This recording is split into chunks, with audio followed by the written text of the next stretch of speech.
ನಮಸ್ಕಾರ. ದೈವಿಕ ಶಕ್ತಿಯ ಇಂದಿನ ಕಾರ್ಯಕ್ರಮಕ್ಕೆ ನಿಮಗೆಲ್ಲರಿಗೂ ಸ್ವಾಗತ. ಯಥೇಚ್ಛ ಜೀವನ ಅಂದರೆ ಸಂಪೂರ್ಣ ಆನಂದ, ತನುಮನ ಆತ್ಮಗಳ ಸಮನ್ವಯ, ಚೈತನ್ಯ ಸಮೃದ್ಧವಾದ ಜೀವನ. ಯಥೇಚ್ಛ ಜೀವನವು ಶೂನ್ಯತೆ, ಕೊರತೆಗಳಿಗೆ ವಿರೋಧವಾದುದು. ಯಥೇಚ್ಛ ಜೀವನದ ಅನುಭವವು ನೈಜ ಜೀವನದ ಅರ್ಥವನ್ನು ಹುಡುಕಲು ಪ್ರೇರೇಪಣೆ ನೀಡುತ್ತದೆ. ಯಥೇಚ್ಛ ಜೀವನದ ಬಗ್ಗೆ ಫಾದರ್ ನೆಲ್ಸನ್ ಪಿಂಟೋರವರಿಂದ ಈಗ ಕೇಳೋಣ. ಪ್ರೀತಿಯ ಸಹೋದರ ಸಹೋದರಿಯರೇ, ದೈವಿಕ ಶಕ್ತಿಯ ಈ ವಾರದ ಈ ಕಾರ್ಯಕ್ರಮಕ್ಕೆ ನಿಮಗೆಲ್ಲರಿಗೂ ನಾನು ತುಂಬ ಹೃದಯದ ಸ್ವಾಗತವನ್ನು ಬಯಸುತ್ತೇನೆ. ಈಗಾಗಲೇ ನಾವು ತಿಳಿದಿರುವಂತೆ ಇವತ್ತು ನಾವು ಕೇಳಲಿರುವ ವಿಷಯ ಯಥೇಚ್ಛ ಜೀವನ. ನಾವು ಕ್ರೈಸ್ತರು ಪಾಸ್ಕ ಕಾಲದಲ್ಲಿದ್ದೇವೆ. ಅಂದರೆ ಯೇಸುವಿನ ಪುನರುತ್ಥಾನ ಹಬ್ಬವನ್ನು ನಾವು ಕೊಂಡಾಡುತ್ತಾ ಇದ್ದೇವೆ, ಸಂಭ್ರಮ ಸಡಗರದಿಂದ ಅದನ್ನು ಆಚರಿಸ್ತಾ ಇದ್ದೇವೆ. ಯೇಸು ಪುನರುತ್ಥಾನರಾದರು ಹಾಗೂ ಈ ಮೂಲಕ ಕೇವಲ ಅವರು ಮಾತ್ರ ಮಹಿಮೆಗೊಂಡರು ಅಲ್ಲದೆ ನಮ್ಮನ್ನು ಕೂಡ ಅವರು ಮಹಿಮೆಗೊಳಿಸಿದರು. ಅವರ ಪುನರುತ್ಥಾನದ ಮೂಲಕ ಇವತ್ತು ನಮ್ಮ ಜೀವನ ಕೂಡ ಅದು ಯಥೇಚ್ಛ ಜೀವನವಾಗಿ ಪರಿವರ್ತನೆ ಹೊಂದಿದೆ ಎಂಬುದು ನಾವು ವಿಶ್ವದಾದ್ಯಂತ ಸಾರುತ್ತಾ ಇದ್ದೇವೆ. ಆದ್ದರಿಂದ ಪುನರುತ್ಥಾನರಾದ ಯೇಸು ನಮಗೆ ಈ ಯಥೇಚ್ಛ ಜೀವನವನ್ನು ಹೇಗೆ ಕರುಣಿಸುತ್ತಾರೆ, ಪುನರುತ್ಥಾನರಾದ ಯೇಸುವಿನಲ್ಲಿ ಈ ಯಥೇಚ್ಛ ಜೀವನವನ್ನು ನಾವು ಯಾವ ರೀತಿ ಪಡೆಯಬಹುದು ಎಂಬುದಾಗಿ ಇವತ್ತು ನಾವು ಚಿಂತಿಸೋಣ. ಪ್ರೀತಿಯ ಸಹೋದರ ಸಹೋದರಿಯರೇ, ಪುನರುತ್ಥಾನರಾದ ಯೇಸುವಿನಲ್ಲಿ ಯಥೇಚ್ಛ ಜೀವನ ಎಂದಾಕ್ಷಣ ನಾವು ಮೊದಲು ತಿಳಿಯಬೇಕಾದದ್ದು ಯೇಸುವಿನ ಪುನರುತ್ಥಾನ. ಯೇಸುವಿನ ಪುನರುತ್ಥಾನ ಅಂದರೆ ಏನು? ಯೇಸುವಿನ ಪುನರುತ್ಥಾನ ಅಂದರೆ ಕೇವಲ ಹಾಲೆಲೂಯ ಹಾಲೆಲೂಯ ಯೇಸು ಪುನರುತ್ಥಾನ ಹೊಂದಿದರು ಎಂಬುದು ಗಾಯನ ಮಾಡುವುದು ಮಾತ್ರವಲ್ಲ, ಬದಲಾಗಿ ಅದು ಅದಕ್ಕಿಂತಲೂ ಆಳವಾಗಿದೆ. ಕೆಲವೊಮ್ಮೆ ನಾವು ಯೇಸುವಿನ ಪುನರುತ್ಥಾನ ಅಂದರೆ ಹಾಲೆಲೂಯ ಎಂಬುದಾಗಿ ಮಾತ್ರ ತಿಳಿಯುತ್ತೇವೆ. ಆದರೆ ಅಷ್ಟು ಮಾತ್ರವಲ್ಲ, ಅದಕ್ಕಿಂತ ಮಿಗಿಲಾದಂಥ ಮಹತ್ವ, ಅರ್ಥ ಯೇಸುವಿನ ಪುನರುತ್ಥಾನದಲ್ಲಿ ಇದೆ. ಏನಾಗಿರಬಹುದು ಈ ಅರ್ಥ? ಇದನ್ನು ತಿಳಿಯಬೇಕಾದರೆ ನಾವು ಯೋಹಾನನ 18ನೇ ಅಧ್ಯಾಯದೊಳಗೆ ಹೋಗಬೇಕಾಗುತ್ತದೆ. ಈ 18ನೇ ಅಧ್ಯಾಯ ಯೇಸುವಿನ ಕೊನೆಯ ದಿನವನ್ನು ನಮಗೆ ಸ್ಮರಣಿಸುತ್ತದೆ. ಯೇಸುವನ್ನು ಹಿಡಿದು ಪಿಲಾತನ ಮುಂದೆ ನಿಲ್ಲಿಸಿದಾಗ ಆ ಪಿಲಾತ ಯೇಸುವಿನ ತನಿಖೆಯನ್ನು ಮಾಡುತ್ತಾನೆ. ವಿವಿಧ ಪ್ರಶ್ನೆಗಳನ್ನು ಆತನಿಗೆ ಕೇಳುತ್ತಾ ಇರುತ್ತಾನೆ. ಕಟ್ಟಕಡೆಗೆ ಯೇಸುವಿಗೆ ನೀನೊಬ್ಬ ಅರಸನು ಎಂದು ಆತನು ಕೇಳಿದಾಗ 37ನೇ ವಾಕ್ಯದಲ್ಲಿ ಯೇಸು ಹೀಗೆ ಉತ್ತರ ಕೊಡುತ್ತಾರೆ, ಸತ್ಯವನ್ನು ಕುರಿತು ಸಾಕ್ಷಿ ಹೇಳುವುದು ನನ್ನ ಕೆಲಸ, ಅದಕ್ಕಾಗಿಯೇ ನಾನು ಹುಟ್ಟಿದುದು, ಅದಕ್ಕಾಗಿಯೇ ನಾನು ಜಗತ್ತಿಗೆ ಬಂದುದು. ಸತ್ಯಪರರೆಲ್ಲರೂ ನನ್ನ ಮಾತಿಗೆ ಕಿವಿಗೊಡುತ್ತಾರೆ ಎಂದು ಹೇಳಿ ತಾನು ಯಾರು, ನನ್ನ ಈ ಪ್ರಪಂಚದಲ್ಲಿ ತನ್ನ ಕೆಲಸವೇನು, ಜವಾಬ್ದಾರಿ ಏನು ಎಂಬುದಾಗಿ ಯೇಸು ಸ್ವಾಮಿ ತೋರಿಸುತ್ತಾರೆ, ಹೇಳುತ್ತಾರೆ. ಆಗ ಪಿಲಾತನು ಮರುಪ್ರಶ್ನೆಯನ್ನು ಹಾಕುತ್ತಾನೆ, ಸತ್ಯ ಎಂದರೆ ಏನು? ಯೋಹಾನನು ಮುಂದುವರಿಸಿ ಅಲ್ಲಿ ಬರೆಯುತ್ತಾರೆ, ಸತ್ಯ ಅಂದರೆ ಏನು ಎಂದು ಪ್ರಶ್ನಿಸಿ ಅಲ್ಲಿ ನಿಲ್ಲದೆ ಹೊರಗೆ ಬಂದನು. ಪ್ರೀತಿಯ ಸಹೋದರ ಸಹೋದರಿಯರೇ, ಪಿಲಾತ ಒಂದು ಪ್ರಶ್ನೆಯನ್ನು ಕೇಳಿದ, ಸತ್ಯ ಅಂದರೆ ಏನು? ಆದರೆ ಆ ಪ್ರಶ್ನೆಗೆ ಉತ್ತರ ಯೇಸು ಕೊಡುವ ಮೊದಲೇ ಆತನು ಅಲ್ಲಿಂದ ಹೊರಗಡೆ ಹೋಗುತ್ತಾನೆ. ಅಂದರೆ ಏನಿದರ ಅರ್ಥ? ಪಿಲಾತನಿಗೆ ಯೇಸು ಅಂದರೆ ಯಾರು, ಯೇಸುವಿನ ಬಗ್ಗೆ ಅಂದರೆ ಸತ್ಯದ ಬಗ್ಗೆ ಆತನಿಗೆ ಅರಿವಿತ್ತು. ಯೇಸುವೇ ಸತ್ಯ ಎಂಬುದಾಗಿ ಆತನಿಗೆ ತಿಳಿದಿತ್ತು. ಅದಕ್ಕೋಸ್ಕರ ನಾವು 18ನೇ ಅಧ್ಯಾಯದಲ್ಲಿ ನೋಡುತ್ತೇವೆ, ಯೇಸುವನ್ನು ಬಿಡಲು ಆತನು ಪ್ರಯತ್ನಿಸ್ತಾ ಇದ್ದನು ಎಂದು. ಆದರೆ ಏನಾಗುತ್ತದೆ? ಈ ಸತ್ಯವನ್ನು ಬಿಡುಗಡೆ ಮಾಡಲು ಆತನು ಸಿದ್ಧನಿರುವುದಿಲ್ಲ. ಕಾರಣ, ಈ ಸತ್ಯ ಅಂದರೆ ಯೇಸುವನ್ನು ಬಿಡುಗಡೆ ಮಾಡಿದರೆ ನನ್ನ ಕುರ್ಚಿ, ನನ್ನ ಅಧಿಕಾರ ಅದೆಲ್ಲಿ ಹೋಗುವುದು ಎಂಬ ಭಯ. ತನ್ನ ಅಧಿಕಾರವನ್ನು ಕಾಪಾಡುವುದಕ್ಕೋಸ್ಕರ, ತನ್ನ ಕುರ್ಚಿಯನ್ನು ಭದ್ರವಾಗಿರಿಸುವುದಕ್ಕೋಸ್ಕರ ಆತನು ಸತ್ಯವನ್ನು ಅಲ್ಲಗಳೆಯುತ್ತಾನೆ. ಅಂದರೆ ಯೇಸುವನ್ನು ನಿರಾಕರಿಸುತ್ತಾನೆ. ಶಿಲುಬೆಯ ಮರಣಕ್ಕೆ ಯಹೂದ್ಯರ ಕೈಯಲ್ಲಿ ಆತನನ್ನು ಒಪ್ಪಿಸುತ್ತಾನೆ. ಪಿಲಾತನನ್ನು ಬಿಡೋಣ. ಯೇಸುವನ್ನು ಹಿಡಿದುಕೊಟ್ಟ ಆ ಯಹೂದ್ಯರು, ಆ ಫರಿಸಾಯರು ಮತ್ತು ಯಾಜಕರು, ಅವರಿಗೆ ಸತ್ಯದ ಅರಿವಿಲ್ಲವೋ? ಇತ್ತು. ಅವರಿಗೂ ಕೂಡ ತಿಳಿದಿತ್ತು ಯೇಸು ಅಂದರೆ ಯಾರು ಎಂಬುದಾಗಿ. ಯೇಸು ಅಂದರೆ ಮಾರ್ಗ, ಯೇಸು ಅಂದರೆ ಸತ್ಯ, ಯೇಸು ಅಂದರೆ ಜೀವ ಎಂಬುದಾಗಿ ಅವರಿಗೆ ತಿಳಿದಿತ್ತು. ಯೇಸುವನೇ ಆ ಕ್ರಿಸ್ತ, ಬರಲಿರುವವನು, ಮೆಸ್ಸಾಯ ಎಂಬುದು ಕೂಡ ಅವರಿಗೆ ಗೊತ್ತಿತ್ತು. ಆದರೆ ಅದನ್ನು ಒಪ್ಪಿಕೊಳ್ಳಲು ಅವರು ಸಿದ್ಧರಿರಲಿಲ್ಲ. ಯಾಕೆಂದರೆ ಈ ಸತ್ಯವನ್ನು ಒಪ್ಪಿಕೊಂಡ್ರೆ ಅದೆಲ್ಲಿ ನಮ್ಮ ಅಧಿಕಾರಕ್ಕೆ ಎಲ್ಲಿಯಾದರೂ ಕುಂದು ಕೊರತೆ ಬರಬಹುದು. ತಮ್ಮ ಅಧಿಕಾರಕ್ಕೆ ಅಲ್ಲಿ ಉಳಿಗಾಲ ಇರುವುದಿಲ್ಲ. ತಾವಿಲ್ಲಿ ನಮ್ಮ ಘನತೆಯನ್ನು ಬಿಟ್ಟು ಹೋಗಬೇಕಾಗಬಹುದು.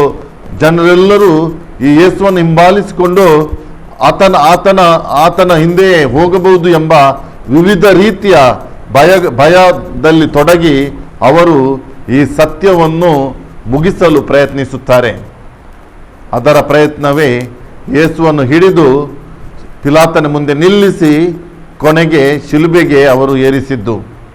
ಯಾಕೆಂದರೆ ಅವರಿಗೆ ಸತ್ಯ ಅಂದರೆ ಭಯ. ಈ ಸತ್ಯದ ಭಯವಿತ್ತು.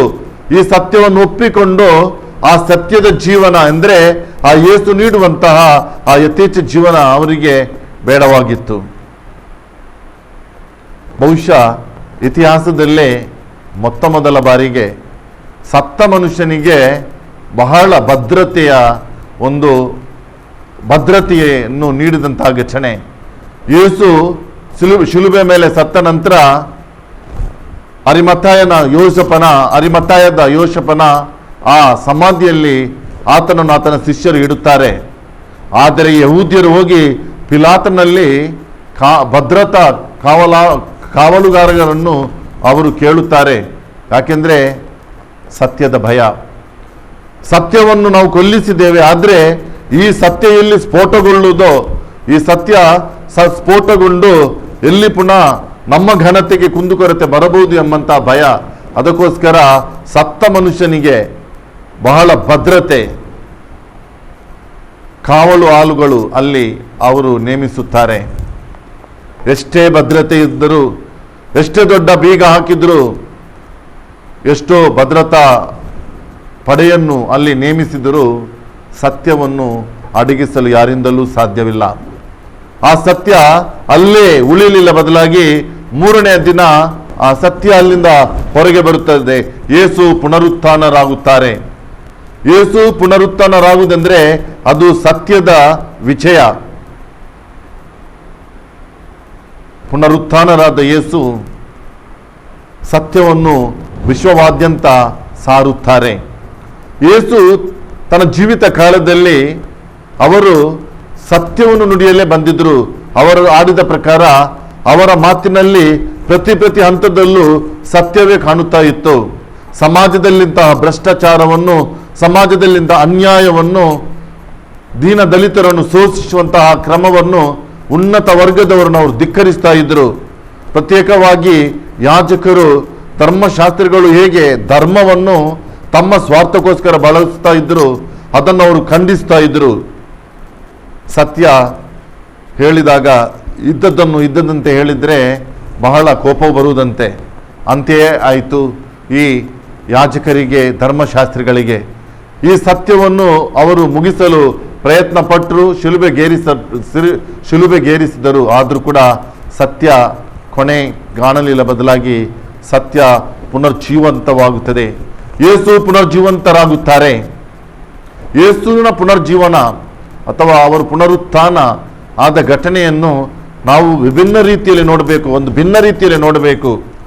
ಯೋಹಾನನ 11ನೇ ಅಧ್ಯಾಯದಲ್ಲಿ ನಾವು ನೋಡುತ್ತೇವೆ, ಯೇಸು ಲಾಜರನಿಗೆ ಆ ಜೀವವನ್ನು ನೀಡುವಂಥ ಘಟನೆ. ಸತ್ತು 4 ದಿನಗಳ ನಂತರ ಯೇಸು ಆ ಊರಿಗೆ ಬಂದು ಆತನ ಸಮಾಧಿಯಲ್ಲಿಗೆ ಹೋಗಿ ಆತನಿಗೆ ಆ ಪುನರ್ಜೀವನವನ್ನು ಅವರು ನೀಡುತ್ತಾರೆ. ಈ ಲಾಜರ ಪುನರ್ಜೀವವನ್ನು ಹೊಂದಿದರೆ ಅಂದರೆ ಆತನ ಆತ್ಮ ಪುನಃ ಆತನ ಶರೀರದೊಳಗೆ ಬಂದು ಸೇರುತ್ತದೆ. ಆತನು ಮೊದಲಿನಂತೆ ಲಾಜರನಾಗಿ ತನ್ನ ಸಹೋದರಿಯ ಜೊತೆ ಆ ಊರಿನಲ್ಲಿ ಎಲ್ಲ ಓಡಾಡುತ್ತಾ ಇರುತ್ತಾನೆ. ಆದರೆ ಯೇಸುವಿನ ಪುನರುತ್ಥಾನ ಅಂದರೆ ಆ ರೀತಿಯಲ್ಲಿ ನಾವು ಯೋಚನೆ ಮಾಡುವುದಲ್ಲ, ಬದಲಾಗಿ ಯೇಸುವಿನ ಪುನರುತ್ಥಾನ ಅಂದರೆ ಅವರು ಮಹಿಮಾಭರಿತರಾದರು. ಅವರ ಆತ್ಮ ಪುನಃ ಅವರ ದೇಹಕ್ಕೆ ಬಂದು ಅವರು ಮೊದಲಿನಂತೆ ನಡೆದಾಡುತ್ತಾ ಇದ್ದರು ಎಂಬುದು ಅರ್ಥವಲ್ಲ, ಬದಲಾಗಿ ಅವರು ಮಹಿಮಾಭರಿತರಾದರು. ಈ ಮಹಿಮಾಭರಿತರಾದರೆಂದ್ರೆ ಏನು? ಮಹಿಮಾಭರಿತರಾದಂದರೆ ಅವರು ಜೀವಿತ ಕಾಲದಲ್ಲಿ ಕೇವಲ ಒಂದೇ ಸ್ಥಳಕ್ಕೆ, ಒಂದೇ ಜಾಗಕ್ಕೆ, ಒಂದೇ ಜನಾಂಗಕ್ಕೆ, ಒಂದೇ ವರ್ಗದ ಜನರಿಗೆ ಸೀಮಿತರಾಗಿದ್ದವರು ಈಗ ಯಾವುದೇ ಸೀಮಾರೇಖೆ ಇಲ್ಲದೆ ಜಗತ್ತಿನಾದ್ಯಂತ ಎಲ್ಲೆಡೂ ಇರುವವರು ಆಗಿ ಪರಿವರ್ತನೆಗೊಂಡದ್ದು. ಅದೇ ಅವರು ಮಹಿಮಾಭರಿತರಾದರು ಎಂಬುದರ ಅರ್ಥ. ಯಾರು ಸತ್ಯವನ್ನು ಸ್ವೀಕರಿಸುತ್ತಾರೋ, ಯಾರು ಸತ್ಯವನ್ನು ಪಡೆದುಕೊಳ್ಳಲು ಆಹ್ವಾನಿಸುತ್ತಾರೋ, ಯಾರು ಸತ್ಯಕ್ಕೋಸ್ಕರ ಜೀವಿಸುತ್ತಾರೋ ಅವರಲ್ಲಿ, ಅವರ ಜೀವನದಲ್ಲಿ, ಅವರ ಬದುಕಿನಲ್ಲಿ ಯೇಸುವು, ಈ ಪುನರುತ್ಥಾನದ ಯೇಸುವು ಕಾಣಸಿಗುತ್ತಾರೆ ಹಾಗೂ ಅವರ ಮೂಲಕ ಪ್ರಕಟಗೊಳ್ಳುತ್ತಾರೆ. ಅದೇ ಕ್ರೈಸ್ತ ಧರ್ಮದ ಪ್ರಕಾರ ಯಥೇಚ್ಛ ಜೀವನ. ಪ್ರೀತಿಯ ಸಹೋದರ ಸಹೋದರಿಯರೇ, ನಾವು ಪುನರುತ್ಥಾನರಾದ ಯೇಸುವನ್ನು ನಂಬುವವರು, ಆರಾಧಿಸುವವರು.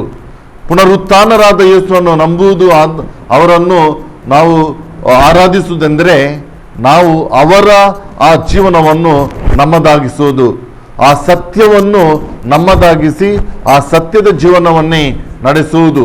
ಯಾವಾಗ ಈ ಸತ್ಯದ ಜೀವನ, ಸತ್ಯದ ಹಾದಿಯನ್ನು ನಾವು ತುಳಿದುಕೊಂಡು ಹೋಗುತ್ತೇವೆ, ಸತ್ಯದ ಹಾದಿಯಲ್ಲಿ ನಡೆಯುತ್ತೇವೆ, ಆವಾಗ ನಮ್ಮ ಜೀವನ ಯಥೇಚ್ಛ ಜೀವನವಾಗ್ತದೆ.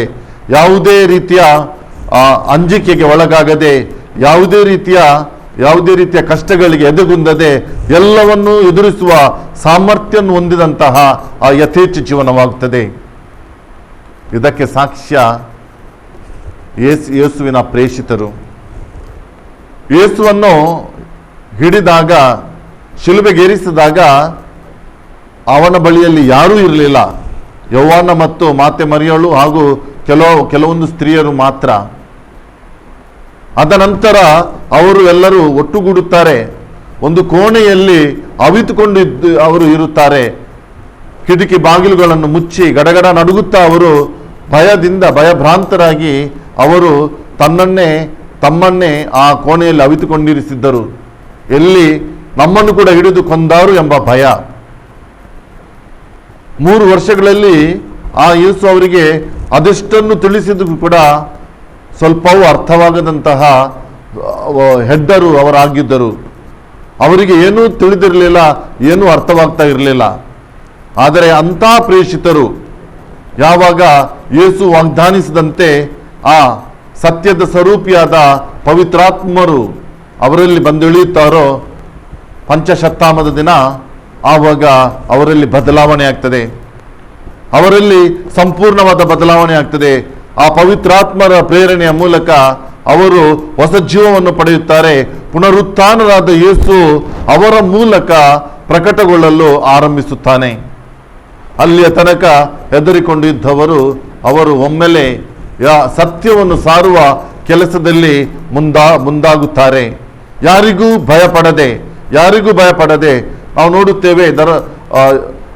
ಧರ್ಮದೂತರ ಕಾಂಡದಲ್ಲಿ ನಾವು ಹೇಗೆ ಆ ಪೇತ್ರನು ಆ ಪಂಚಶತಾಮದ ದಿನ ನೆರೆದಿರುವ ಎಲ್ಲರ ಮುಂದೆ ಆ ಯೇಸುವನ್ನು ಸಾರಿ ಹೇಳಿದ್ದು, ನಿಮ್ಮ ಮುಖಂಡರು ಯೇಸುವನ್ನು ಕೊಂದರೂ ಕೂಡ ಅವರು ಮೂರನೇ ದಿನ ಪುನರುತ್ಥಾನರಾಗಿ ಹೊಸ ಸಂದೇಶವನ್ನು ನೀಡುತ್ತಾರೆ ಎಂಬುದಾಗಿ ಅವರು ಸತ್ಯದಿಂದ ಧೈರ್ಯದಿಂದ ಬೋಧಿಸುತ್ತಾರೆ. ಅದೇ ದಿನ 3,000ಕ್ಕಿಂತ ಹೆಚ್ಚು ಜನರು ಧರ್ಮದೀಕ್ಷೆಯನ್ನು ಸ್ನಾನ ದೀಕ್ಷೆಯನ್ನು ಪಡೆಯುತ್ತಾರೆ. ಅಲ್ಲಿಂದ ಅವರು ಯಾವತ್ತೂ ಹಿಂದೆ ನೋಡುವುದಿಲ್ಲ, ಬದಲಾಗಿ ಅವರು ಸತ್ಯವನ್ನು ಸಾರುತ್ತಾ ಜಗತ್ತಿನೆಲ್ಲೆಡೆ ಹೋಗುತ್ತಾರೆ. ಅವರಲ್ಲಿ ಒಬ್ಬನಾದಂತಹ ಸಂತ ತೋಮರು ಭಾರತ ಕೂಡ ಬಂದದ್ದು ನಮಗೆ ಇತಿಹಾಸ ತಿಳಿಯಪಡಿಸುತ್ತದೆ. ಅಂದರೆ ಪುನರುತ್ಥಾನರಾದ ಯೇಸು ಅವರ ಮೂಲಕ ತನ್ನನ್ನೇ ಪ್ರಕಟಿಸಿಕೊಳ್ಳುವುದು ನಾವು ನೋಡುತ್ತೇವೆ. ಯಾವುದಕ್ಕೂ ಭಯಪಡದೆ, ಯಾವುದಕ್ಕೂ ಅಂಜದೆ ಅವರು ಈ ಕೆಲಸ ಕಾರ್ಯವನ್ನು ಅವರು ನೆರವೇರಿಸುತ್ತಾರೆ, ಸತ್ಯವನ್ನು ಎಲ್ಲೆಡೆಯೂ ಸಾರುತ್ತಾರೆ. ಹೌದು ಪ್ರೀತಿಯ ಸಹೋದರ ಸಹೋದರಿಯರೇ, ಯಾವಾಗ ನಮ್ಮ ಜೀವನದಲ್ಲಿ ನಾವು ಸತ್ಯವನ್ನು ಅರಸುತ್ತೇವೆಯೋ, ಸತ್ಯವನ್ನು ಬಯಸುತ್ತೇವೆಯೋ, ಆವಾಗ ಅಲ್ಲಿ ಯೇಸು ಇರುತ್ತಾರೆ. ಅವರ ಯಥೇಚ್ಛ ಜೀವನ ಇರುತ್ತದೆ. ಯಾಕೆಂದರೆ ಯೇಸು ಎಂದರೇನೆ ಸತ್ಯ.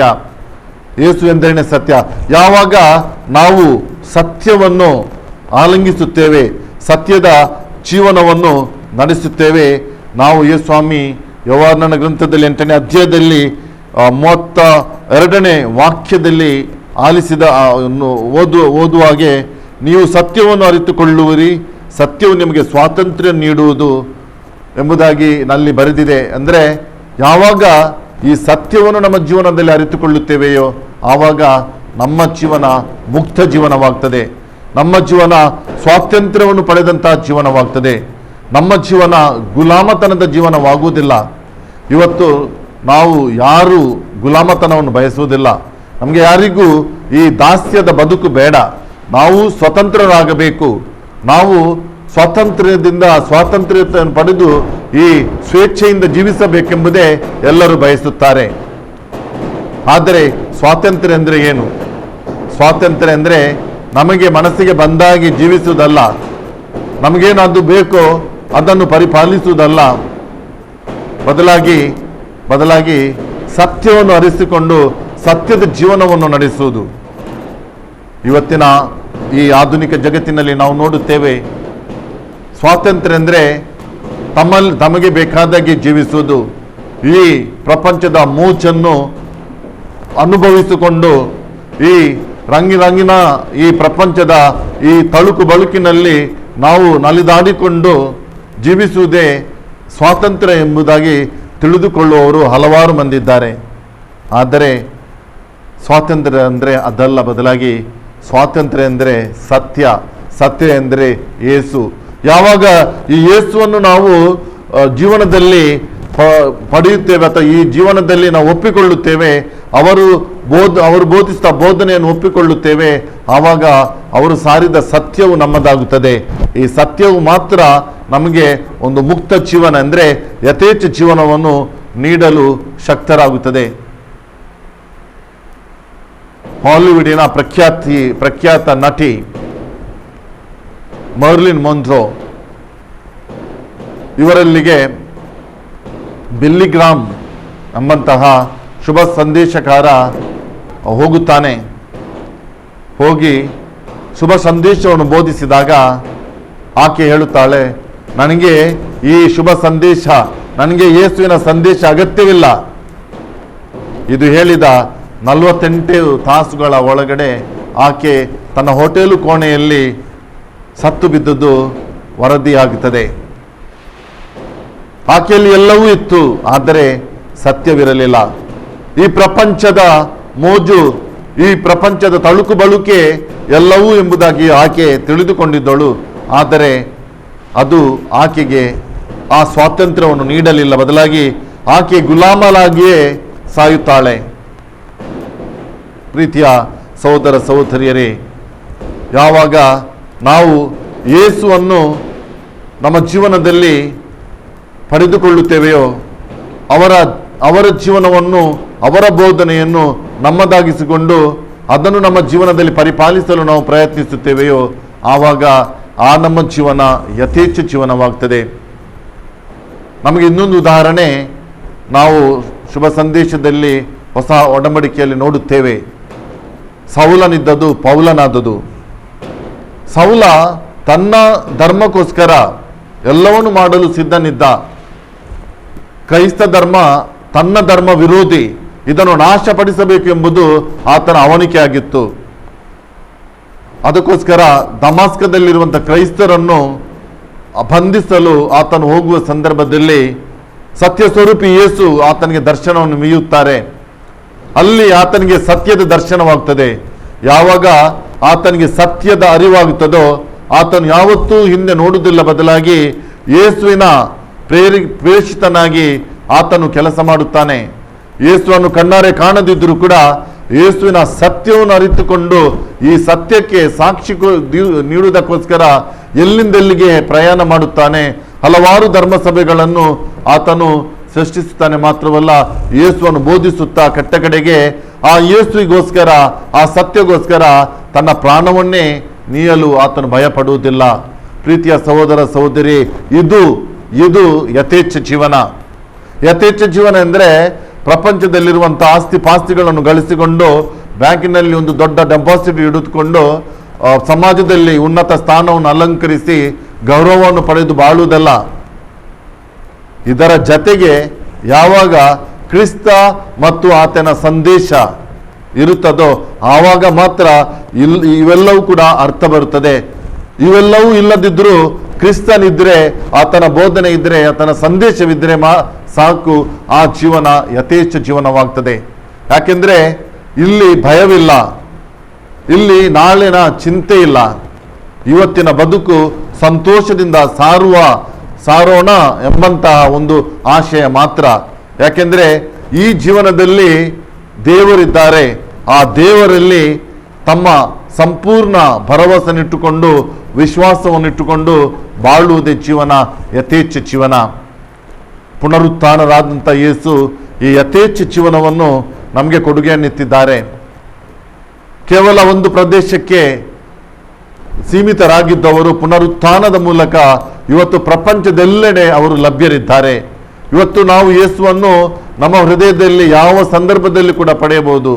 ಯಾವಾಗ ನಾವು ಮನಸಾರೆ ನೆಚ್ಚಿಕೊಂಡು ಅವರನ್ನು ಬರಮಾಡಿಕೊಳ್ಳುತ್ತೇವೆಯೋ, ಅವರನ್ನು ಇಚ್ಛಿಸುತ್ತೇವೆಯೋ, ಆ ಸಂದರ್ಭದಲ್ಲಿ ಯೇಸು ನಮ್ಮಲ್ಲಿ ಬರುತ್ತಾರೆ, ಮನೆ ಮಾಡುತ್ತಾರೆ. ಆ ಯಥೇಚ್ಛ ಜೀವನವನ್ನು ನಮಗೆ ಕೊಡುಗೆಯನ್ನಾಗಿ ನೀಡಿ ಆ ಜೀವನವನ್ನು ಸಾಗಿಸಲು ಅವರೇ ನೆರವಾಗುತ್ತಾರೆ. ಆದ್ದರಿಂದ ಪ್ರೀತಿಯ ಸಹೋದರ ಸಹೋದರಿಯರೇ, ಪಾಸ್ಕ ಕಾಲದಲ್ಲಿ ಪುನರುತ್ಥಾನದ ಯೇಸುವನ್ನು ನಾವು ಕೊಂಡಾಡುವ ಸಂದರ್ಭದಲ್ಲಿ ಅವರು ಸಾರಿದಂತಹ ಈ ಸತ್ಯದ ಜೀವನ, ಯಥೇಚ್ಛ ಜೀವನವನ್ನು ನಮ್ಮ ಜೀವನವನ್ನಾಗಿ ನಾವು ಪರಿವರ್ತಿಸೋಣ. ಈ ಮೂಲಕ ನಮಗೆ ಲಭಿಸುವ ಎಲ್ಲ ಸಂತೋಷ, ಶಾಂತಿ, ಸಮಾಧಾನವನ್ನು ಪಡೆದುಕೊಂಡು ನಾವು ಇತರರಿಗೆ ಮಾದರಿಯಾಗಿ ಜೀವಿಸೋಣ. ಈ ಕೃಪಾವರಗಳು ನಮಗೆ ಲಭಿಸಲಿ ಎಂಬುದಾಗಿ ಈ ಸಂದರ್ಭದಲ್ಲಿ ನಾವು ಪ್ರಾರ್ಥಿಸೋಣ. ದಯಾಮಯ ತಂದೆ, ನಿಮ್ಮ ಪುತ್ರರನ್ನು ಈ ಪ್ರಪಂಚಕ್ಕೆ ಸತ್ಯ ಸ್ವರೂಪಿಯಾಗಿ ಕಳುಹಿಸಿದಿರಿ. ಮಾತ್ರವಲ್ಲದೆ ಅವರ ಪುನರುತ್ಥಾನದ ಮೂಲಕ ಈ ಸತ್ಯ ಜೀವನದಲ್ಲಿ ಭಾಗಿಯಾಗಲು ನಮಗೂ ಕೂಡ ನೀವು ಅನುವು ಮಾಡಿಕೊಟ್ಟಿರಿ.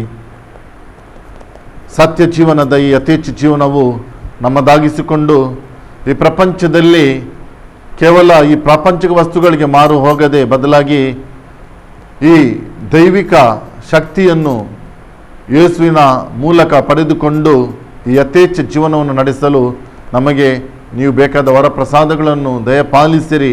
ಈ ಮೂಲಕ ಪ್ರಪಂಚವನ್ನು ದೂರ ಮಾಡಿ ಯೇಸುವಿಗೆ ಹತ್ತಿರವಾಗುವಂಥ ಭಾಗ್ಯ ನಮಗೆ ಕರುಣಿಸಿರಿ ಎಂಬುದಾಗಿ ನಾವು ಪ್ರಾರ್ಥಿಸುತ್ತೇವೆ. ಯುಗಾಂತರಕ್ಕೂ ಜೀವಿಸುವ ನಿಮ್ಮ ಮೂಲಕ, ಆಮೆನ್. ಯಥೇಚ್ಛ ಜೀವನದ ಬಗ್ಗೆ ತಮ್ಮ ಅನುಭವವನ್ನು ನಮ್ಮೊಂದಿಗೆ ಹಂಚಿಕೊಂಡ ಫಾದರ್ ನೆಲ್ಸನ್ ಪಿಂಟು ನಿಮಗೆ ಅನಂತ ಧನ್ಯವಾದಗಳು. ದೇವರು ನಿಮ್ಮನ್ನು ಸದಾ ಆಶೀರ್ವದಿಸಲಿ ಎಂದೇ ನಮ್ಮ ಪ್ರಾರ್ಥನೆ. ಧನ್ಯವಾದಗಳು.